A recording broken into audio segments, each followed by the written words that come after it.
Les comentaba recién, inclusive en el Rincón de Libros, que teníamos la presencia, la suerte de tener aquí en el Observador TV a Luis Prats, periodista, escritor, investigador, con el pretexto de un libro que acaba de publicar a través de Fin de Siglo que se llama La figurita más difícil del mundo. Pero antes de hablar de eso, vamos a hablar de lo que hay antes de este libro de Luis Prats. ¿Cómo estás? Un gusto recibirte. ¿Qué tal? Un gusto es el mío estar acá en una casa que recuerdo con tanto cariño, que estuve poco tiempo, pero fueron momentos memorables tanto en lo humano como en lo periodístico.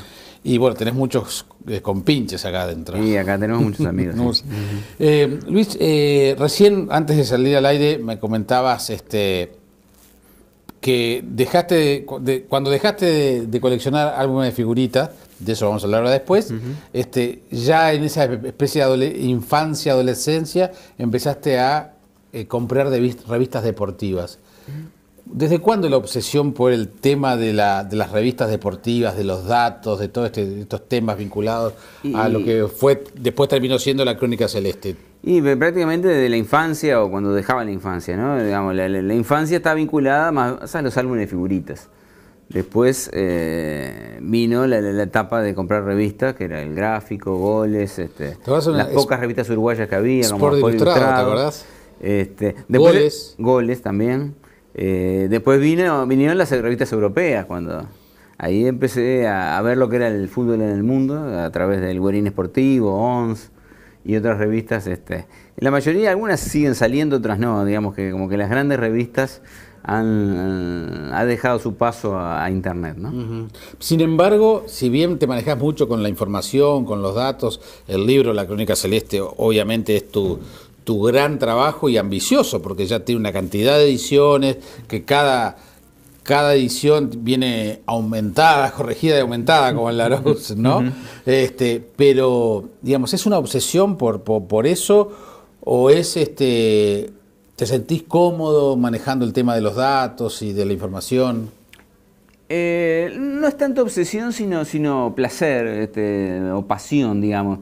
Cuando empiezo un libro de investigación me gusta la tarea de búsqueda, de informarme, de investigar, recopilar el material. Yo tengo mucho material en mi casa archivado y empezar a buscar los temas, como fue digamos, el último libro de investigación que hice fue Goles y Votos, el tema de la relación entre política y fútbol en Uruguay, ¿no? Entonces, bueno, yo me acordaba, la memoria en eso no me falla, y entonces digo, me acuerdo que en tal revista había una entrevista a alguien que hablaba de ese tema, entonces ir a buscarla, o algunos recortes que guardaba en la época previa a Internet, ¿no? Y entonces es una cosa que hago con mucho placer, no me cuesta trabajo, ¿no? Uh-huh. Pero es muy diferente a la obsesión por las estadísticas, sí, que son una especie de dentro del periodismo deportivo. De subgénero. Exactamente. Sí. Que en te realidad agradezco. No soy apasionado por las estadísticas. No, esa es la diferencia con la Crónica Celeste. Sí, la Crónica Celeste están los detalles de todos los partidos porque era un tema que en Uruguay no existía, en Europa se usaba mucho, sobre todo en Inglaterra, bueno, las alineaciones del seleccionado en cada partido, los autores de los goles, el motivo del partido. Y yo tenía bastante completa esa estadística y quise terminarla. Me faltaban algunos partidos, digamos, en aquel momento no sé si eran 800, 700 partidos, me quedaban menos de 100. Entonces para eso empecé a ir a la biblioteca del Palacio Legislativo. Y al buscar los detalles de los partidos que me faltaban, eso lo hacía casi como hobby, ¿no? Leía de paso la crónica de los partidos y encontraba que habían ocurrido montones de episodios que nunca se habían relatado, porque en la historia que se había contado del fútbol uruguayo estaba muy claro lo de Maracaná, Mundial del 30, los Juegos Olímpicos, pero no se contaba tan minuciosamente, sobre todo las derrotas. Y encontré que hubo polémicas alrededor de la selección desde 1901. Entonces, todo eso me pareció que era interesante contarlo. Entonces, de esa manera nació el libro, que incorporó los detalles de los partidos como apéndice, pero lo que tenía en la parte de relato, para mí, que nuevo, era eso, que contaba las ganadas y las perdidas, ¿no? Uh-huh. Que incluso había un hilo conductor que mostraba cómo la selección siempre había estado en el centro de las polémicas, había sido objeto de controversias entre los clubes grandes y los clubes chicos, la mala organización, todo un tema que atraviesa todo el fútbol uruguayo y prácticamente se detuvo en los últimos años, porque digamos, a partir de Sudáfrica 2010, todo el tema de controversia con la selección se ha apaciguado en virtud, bueno, de los buenos resultados y también de los métodos que están utilizando, ¿no? Sin embargo, Luis,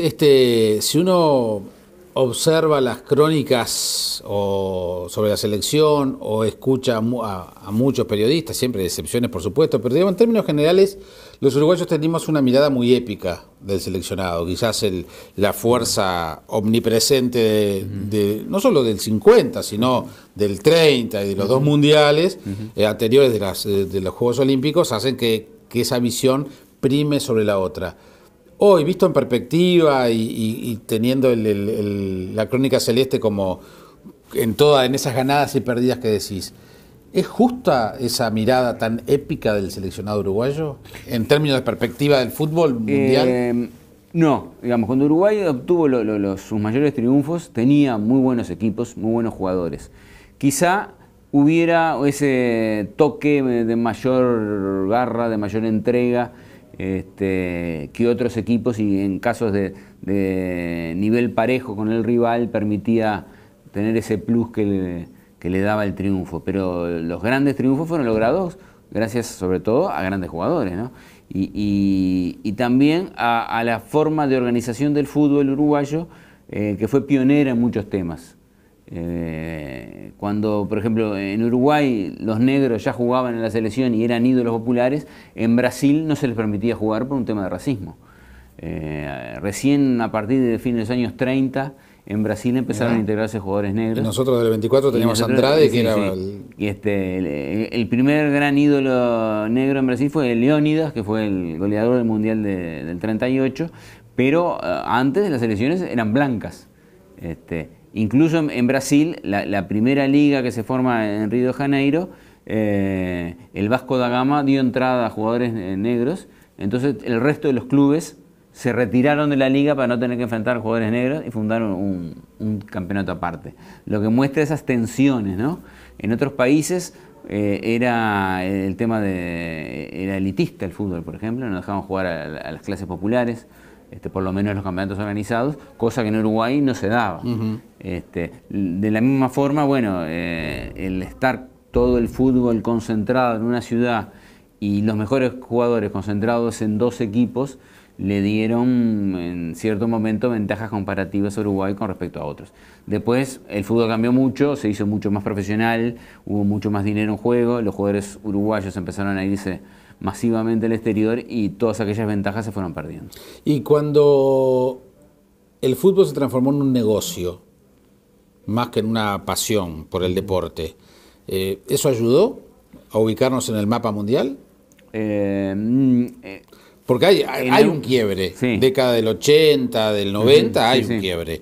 Antes podíamos decir que si bien Damiani y Cataldi peleaban por balances y goles, digamos, siempre el tema del dinero estuvo presente, pero el fútbol como negocio es relativamente reciente, es de fines de los 80, principios de los 90. Sí, quizá un poquito antes, una pequeña oleada más chica cuando fue el pase de Cruyff a Barcelona, cuando se abrieron las puertas del fútbol español a los extranjeros, ahí comenzaron a irse muchos jugadores. Pero nada que ver con lo que vino después en los 80 y en los 90. ¿Y eso cómo ha incidido? Y eso a los jugadores lo benefició porque tienen una oportunidad laboral muchísimo mejor, unas remuneraciones principescas que antes no se daban.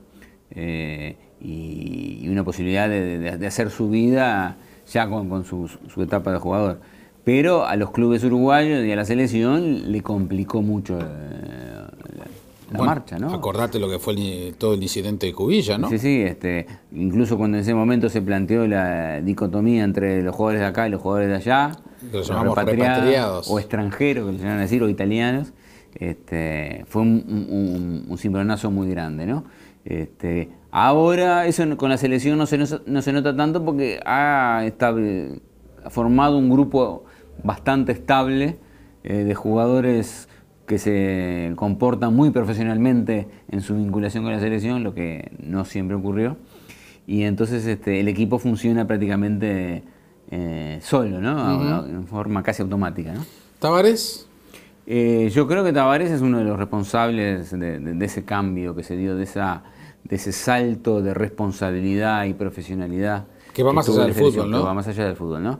Él hizo que la selección uruguaya se respetara, que todo el proceso de selecciones, desde los sub-15 hasta los sub-20 y los mayores, hicieran una especie de escalafón, que los jugadores iban renovándose en la parte más alta de la pirámide con los que vienen de abajo, que los jugadores sintieran el equipo nacional como una responsabilidad, y no como una oportunidad de mostrarse y nada más.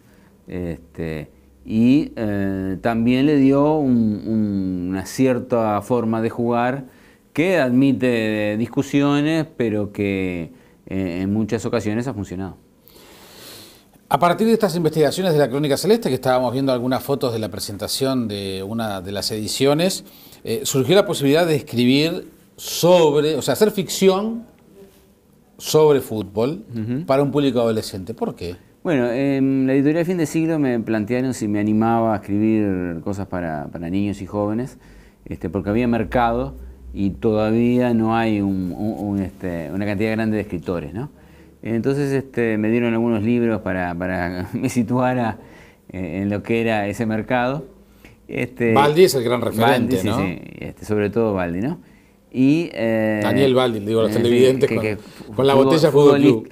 Exfutbolista Sí. y ahora escritor exitoso. Muy exitoso, sí. Y bueno, en el primer momento se me ocurrió, bueno, escribir la Crónica Celeste con un lenguaje más infantil.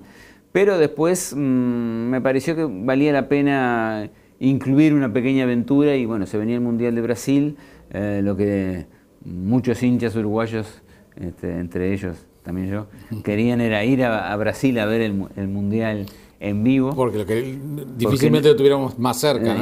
Tan cerca. Hasta el 2030, si se llega a jugar acá, van a ser muy lejos los mundiales. Difícil para Sagitario. El Mundial 78, que era al lado, Uruguay no se clasificó. Y entonces, bueno, se mezclaron esas dos cosas. Es el viaje de los niños a San Pablo, a ver Inglaterra, en el ómnibus escolar, y una persona mayor que les va contando durante el viaje la historia de la selección, en sus tonos más destacados, ¿no? Bueno, después de eso, el libro tuvo, por suerte, muy buena acogida.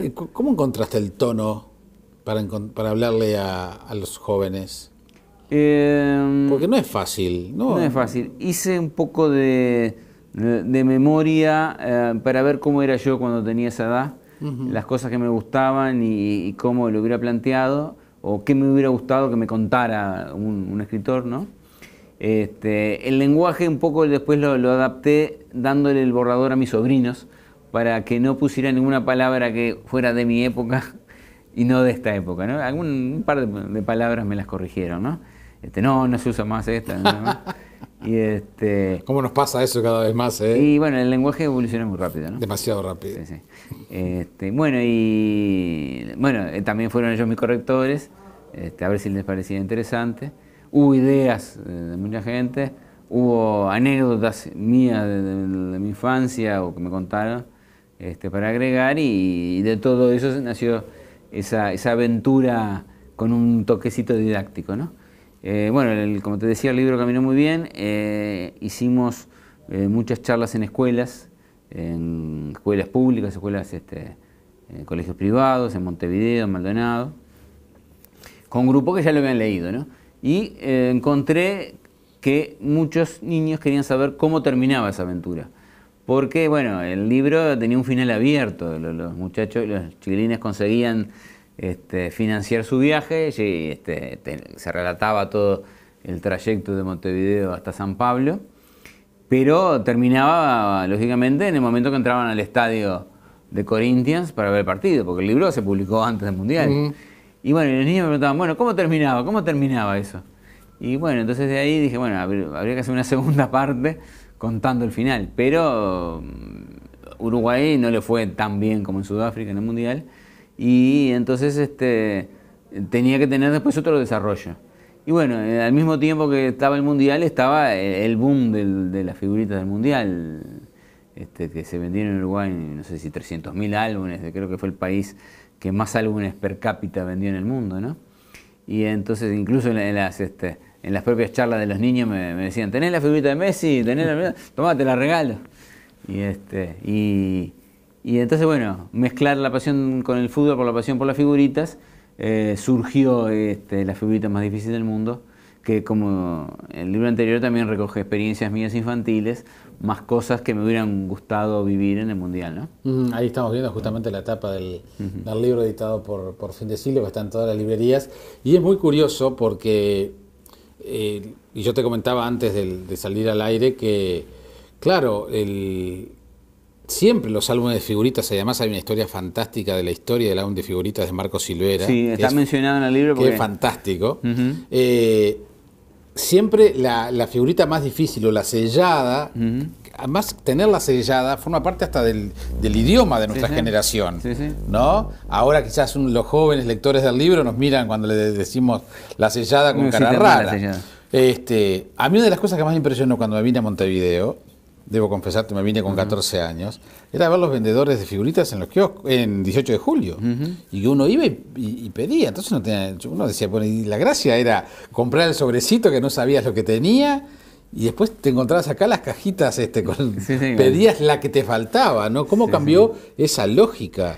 Sí, sí. Bueno, cuando yo era niño existían también esos vendedores. No, vos sos de Montevideo. Sí. En las ferias de Narvaja. Pero entonces lo que hacíamos era, nosotros comprábamos los sobres, como era habitual, hasta que aparecían más repetidas que las que faltaban. Entonces ahí íbamos a Tristán Narvaja a comprarlas. Pero eran difíciles de llenarlo en aquel momento los álbumes, digamos. Supongo que con una inversión muy grande los podías llenar. Pero como entregaban premios, era un mecanismo diferente al de ahora. El álbum te decía, si llenás de la figurita 1 la 50, te regalamos una pelota de goma. Nunca eran grandes premios, pero el mayor era un futbolito o una pelota de cuero, ¿no? Entonces cada sector de figuritas, digamos, tenía una figurita muy difícil que era la sellada, que venía con un talón que después de cobrar el premio te lo arrancaban. Yo nunca llegué a llenar un sector para lograr premios. Algún compañero de clase lo tenía y no sé si valía mucho la pena cobrarlo porque te mataban el álbum a sellazos. Te lo sellaban todo para que no volvieras a usar esa figurita, ¿no? Después no veías quiénes estaban atrás de los sellos porque eso cambió después, ¿no? Porque yo tampoco tengo claro, Luis, si ahora... Porque antes las figuritas repetidas y todo eso, uno recuerda andar con el mazo de figuritas. ¿Y cambiaban en el recreo? Las cambiabas, son las que usabas para jugar. O jugábamos a la tapadita. Exactamente, no sé si ahora todo eso sigue estando. Se sigue, creo que, por lo que he averiguado se sigue. Somos dos viejos, no es caso. Y bueno, y siempre había una figurita que era muy difícil, tener la número tal, y de repente abrís el sobre, la 39, la 100, entonces la juntabas, ¿no? Creo que los primeros álbumes que llenamos eran aquellos españoles que eran didácticos, el porqué de las cosas, nuestro mundo, que tenían otro tono. Los álbumes uruguayos de figuritas de fútbol eran más difíciles de llenar. Y bueno, de ahí quedó la figurita difícil, ¿no? Quedaron esos dos dichos populares que son la sellada o la figurita difícil, ¿no? Y bueno, entonces... fue un buen pretexto. Entonces, a veces el camino es la recompensa, ¿no?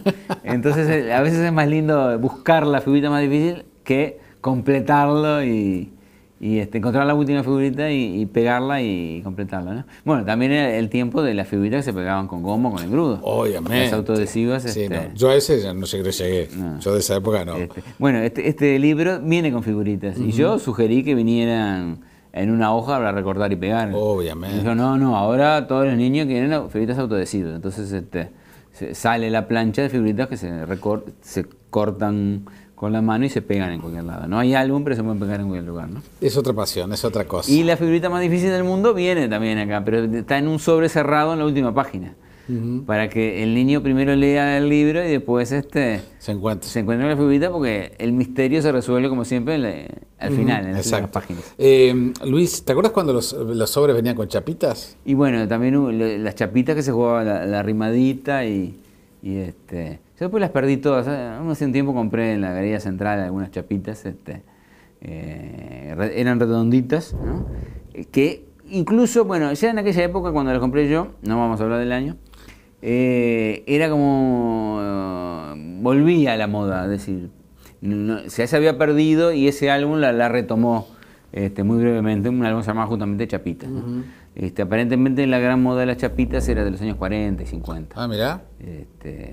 Eran simplemente se coleccionaban y se usaban para jugar, ¿no? Sí, de todos modos es muy interesante el dato que das, que Uruguay en el último mundial tuvo un récord proporcional para los álbumes, lo que significa que igual la cultura del álbum de figuritas sigue siendo una cultura entre el público adolescente. ¿Adolescente o no sé? Bueno, yo suponía que después que dejé de comprar los álbumes de figuritas y me fui por otro lado, no eran tan comunes las figuritas. Y hablando con Marco Silvera, él me dijo, no, que siguieron saliendo muchos álbumes. Lo que pasa es que van por otro camino, por otro ámbito que uno ya adulto no conoce tanto. Bueno, fíjate que los diarios han sido un vehículo justamente, a ver, sale con la edición de tal o cual diario el álbum para después llenar. Antes era todo independiente, íbamos al kiosco, encargábamos, al menos en San José, encargábamos los sobres que llegaban, no era de todos los días, capaz que venían 2 o 3 veces a la semana, y entonces uno iba a buscarlos. A veces los álbumes arrancaban, me acuerdo que llegaba una camioneta de la empresa fabricante, me acuerdo que en el momento se llamaba Craquito, o Novedades Crack, o Mundo Infantil, creo que era la competencia, ¿no? Y llegaba la camioneta y regalaban algunos álbumes, regalaban algunos sobres. Claro, para generarte la necesidad, la demanda. ¿No? Claro. Y después iban muchos vendedores a la puerta de la escuela, ¿no? Uno cuando salía estaba el vendedor de los alfajores, de los candes y el vendedor de figuritas también. Exacto. ¿No? Pero era mucho más difícil conseguirlas todas, como te decía, a través de los sobres, ¿no? Después en Tristán Narvaja había empezado los primeros vendedores. No era el furor de ahora, ni por supuesto tampoco las podías comprar en la propia empresa vendedora y distribuidora, ¿no? Esa gente interesada, toda esa gente interesada en esos álbumes del Mundial, por ejemplo, con ese dato, que muchos de ellos fueron lectores seguramente del primer tomo de Vamos al Mundial, y ahora seguramente de la figurita más difícil del mundo. Son jóvenes, adolescentes interesados en la temática deportiva o en el coleccionismo, en el hábito del coleccionar. Yo creo que se mezclan los dos temas, ¿no? El coleccionismo es una tarea un hobby muy difundido, muy atrapante, ¿no? Porque siempre falta algo de conseguirlo. Bueno, siempre, como te decía, el camino de la recompensa. Es más lindo buscarlo que completar a veces la colección, porque uno se queda sin... después de completarlo, ¿qué hay después, no?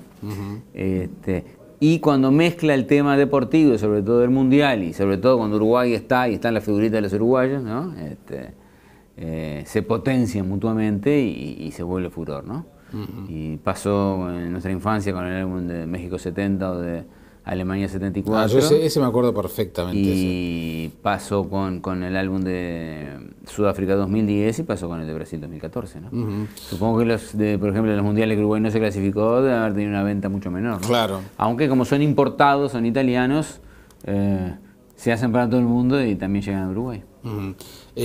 ¿Vas a seguir incursionando en la temática adolescente? Y supongo que sí, mientras tenga inspiración. Pero capaz que no deportiva. Y va a depender del momento. No, seguramente va a ser algo deportivo. Porque... Ya tenés algo en mente, me parece. Sí, siempre hay. Hay que inspirarse, ¿no? En las aventuras. Cuando es investigación, uno investiga y después publica los resultados. Cuando es aventura, uno se le tiene que jugar más con la imaginación. Es verdad. Luis, quiero aprovechar la oportunidad que me brinda el Observador TV, porque el fin de semana falleció Ramón Barreto. Debe haber sido el juez de fútbol que más conocido, el más importante en el Uruguay, el más conocido en el mundo como un juez uruguayo, que hizo del referato de este país, por lo menos que trascendiera fronteras. Inclusive está presente en tu libro Goles y Votos, ahí lo estamos viendo. ¿Qué reflexión te merece la figura de Barreto? Bueno, justamente la primera imagen era cuando dirigió el partido entre las dos Alemanias, la única vez que se enfrentaron Alemania Occidental con Alemania Oriental, y él fue el árbitro, ¿no? En aquel momento era uno de los mejores jueces del mundo. Pasa que no recordaba la camiseta de Alemania, ¿no? Los dos eran blancos, Alemania Oriental se la cambió por un azul, ¿no? Yo recuerdo que el tema de la Guerra Fría estaba muy presente. Sí, claro. También el tema de los atentados de Múnich del 72, ciertas 2 años después. Sí. Entonces, para llevarlo al estadio, el partido se jugó en Hamburgo, hubo un operativo especial, lo fueron a buscar al hotel en helicóptero y lo llevaban en helicóptero hasta el estadio. Pero qué difícil es ser el juez de ese partido. Y ganó la Alemania del Este, 1-0, y él tuvo muy buena actuación al punto que fue árbitro asistente, como se dice ahora, juez de línea en la final. Es decir, bueno, todavía el arbitraje europeo dominaba, entonces el juez del partido fue inglés. Pero a él lo pusieron de línea. Y volvió a ser juez de línea en la final del Mundial 78 en Argentina-Holanda. Dirigió también la final olímpica de Montreal. Y después, en el fútbol uruguayo, los principales partidos, los partidos más difíciles, se lo daban a él. Pero me contaba Chandi el otro día en la radio, hablando de él justamente, que prácticamente, ahora que se habla tanto de los jueces para el clásico, que los cuestiona o aquel, antes era siempre Barreto para los clásicos y nadie decía nada. Sí, aparte los jueces antes tenían una carrera más larga, es decir, ahora los obligan a jubilarse más jóvenes por una supuesta aptitud física, ¿no? Para seguir el partido de cerca, ¿no? Pero antes un juez de primera línea podía tener 15 años como internacional, ¿no? Y Barreto empezó como internacional muy joven y siguió hasta la edad de retirarse. Además un temperamento y entonces los partidos difíciles lo ponían a él porque él era el que manejaba con mucha cancha y mucha personalidad. No es que fuera infalible, pero sus errores incluso pasaban inadvertidos o eran menos discutidos porque era él y había una garantía de imparcialidad y de profesionalidad atrás, ¿no? El otro día Chandi, que es otro obsesivo de los números y de los datos como vos, me contaba una anécdota que me pareció maravillosa, yo no la conocía, que en un partido, que me lo dijo y no recuerdo cuál fue, agarró a los dos capitanes rompió la tarjeta amarilla, le dijo, ven, esto, como para decirle, muchachos, tengan cuidado. Sí. ¿Vos te acordás qué partido fue? No me acuerdo, pero bueno, me acuerdo, la contó entera, sí. La contó entera, que después al final del partido sí, volví a mostrar la amarilla. Hubo un incidente que no ameritaba la roja directa, sino que una amarilla y sacó de otro bolsillo la tarjeta amarilla. Sí, esa... No sé Digo, pero ese juego, a mí lo que me gustó de esa anécdota es el juego psicológico con los jugadores. Sí. Que al empezar el partido, el tipo te rompe la tarjeta amarilla, como diciendo... Muchachos, esto va a ser así. Sí, muchas veces los jugadores miden al árbitro a ver si tiene personalidad o no. Entonces, si al principio del partido pasa algo y el juez no reacciona con severidad, ya se confían en que no va a pasar nada. Entonces Barreto controlaba muy bien eso, ¿no? Entonces, generalmente los partidos de él terminaban tranquilos. ¿Tenemos el fútbol que nos merecemos? Y es difícil decirlo, Porque a veces parece un caos. Tenemos un fútbol muy particular, ¿no? Desde su desmesurado éxito para el tamaño del país hasta su organización, que es totalmente inadecuada, digamos, por muchísimas décadas fue solamente montevideano. Ahora hay una integración que no ha funcionado prácticamente. Y dos clubes grandes que acaparan el 90% de la afición y como que le restan oxígeno al resto de los equipos, aunque en los últimos años Defensor y Danubio han progresado mucho en el sentido organizativo y entonces ya no son cuadros chicos como el resto, ¿no? Pero hay equipos que tienen gravísimos problemas económicos y siguen existiendo y siguen compitiendo, dando enormes ventajas. Hay quienes dicen que hay que bajar bastante la cantidad de clubes del campeonato, por ejemplo. Y yo pienso que sí, que habría que hacer una reestructura por ese lado, ¿no? El campeonato uruguayo durante muchos años tuvo 10 equipos nomás.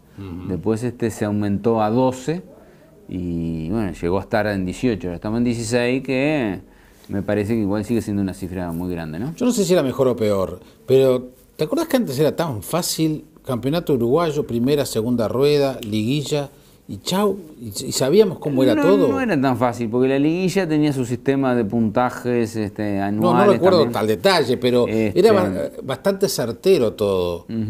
Ahora vas a contrapelo, que el clausura es en el comienzo del año, cómo terminás clasificando de acá para allá, etcétera. El cambio digamos, de estación, es decir, a jugar al mismo sistema europeo, nunca le vi mucho la ventaja, ¿no?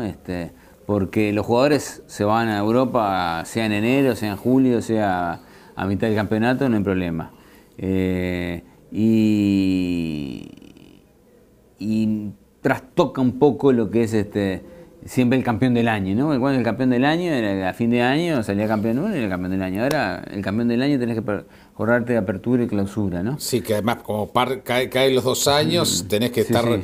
A nivel periodístico es terrible, porque tenés que estar aclarando. Aparte, temporada 2014. Tenemos 2 grandes recesos que para mí están perjudicando, porque las vacaciones de los jugadores se las tienen que dar obligatoriamente a fin de año, que en realidad es a mitad de temporada. Claro. Pero también tienen un mes en invierno que muchos equipos no tienen actividad. Entonces, fíjate lo que le pasó a Defensor, por ejemplo, que venía como taponazo en la Copa Libertadores, vino el receso y después no pudo reenganchar, por ejemplo. Entonces ese tema de la licencia anual, claro, es uno de los pocos beneficios que no cuesta mucho dinero, entonces los clubes lo pueden dar. Claro. Entonces, que los jugadores, desde el punto de vista gremial, que son pocos los temas que los unen, porque ha sido muy particular también el fútbol uruguayo y la gremial de fútbol, las gremiales de fútbol. Lo han conseguido mantener, pero para mí no funciona y perjudica a los equipos uruguayos, sobre todo al arranque de la temporada, ¿no? Si me dijeran una opinión, yo volvería al sistema de jugar de marzo a diciembre, ¿no? La liguilla, incluso cuando se cambió haciendo la temporada europea, se pasó para invierno y fue un fracaso tremendo porque no se podía jugar de noche en invierno, ¿no? La liguilla fue hecha para jugar en verano.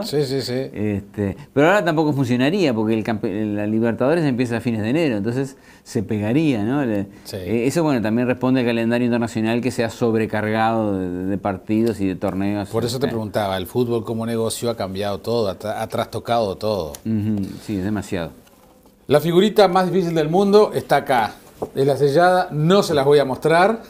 El libro sí está en todas las librerías, editado por Fin de Siglo. Así que Montaña Errante es la colección para adolescentes, para jóvenes de Fin de Siglo. Este libro está escrito por el periodista Luis Prat, que nos acompañó esta tarde en Observador TV. Gracias, Luis. No, gracias a usted por la invitación. Que pases muy bien.